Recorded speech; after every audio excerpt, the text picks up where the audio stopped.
The question of where soul goes after it passes on is by definition a wrong question.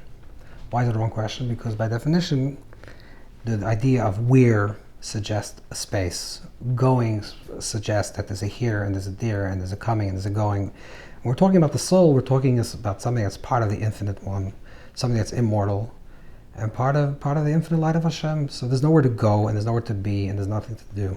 So the soul doesn't go anywhere. But let's understand what this really means on a very practical level. So one way to think about it is like this. The root of all souls would be like similar to like a radio broadcasting station, which has all the possible stations, all the possible frequencies. Every soul would be another frequency on the dial. Every soul resonates with a very particular frequency.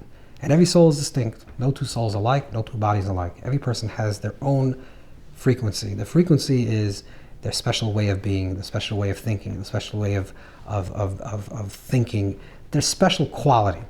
And there's no two people alike from the beginning of history to the end of history. Every single soul is a distinct frequency. What is the body? The body would be the radio, the device that catches that frequency, that takes hold of that frequency and allows for the soul to be broadcast.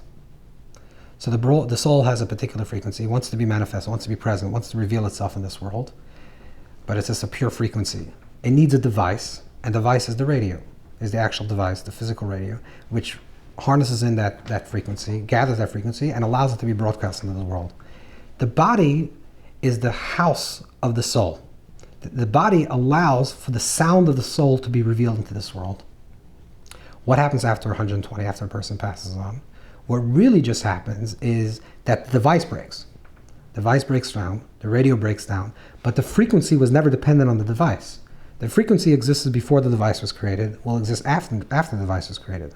The frequency is just the frequency that always exists. It's an infinite, it's immortal. It was from the beginning of time to the end of time. The frequency always exists. What happens after a person passes on is the radio breaks down, the device that holds that frequency. We lose the ability to hear that sound, to hear the person's voice, to hear the person's words, to hear the person's feelings. We lose that capacity to hear it because it's no longer broadcast, but the sound is always there. The frequency is always there. The soul doesn't go anywhere. It's always here and will always be here.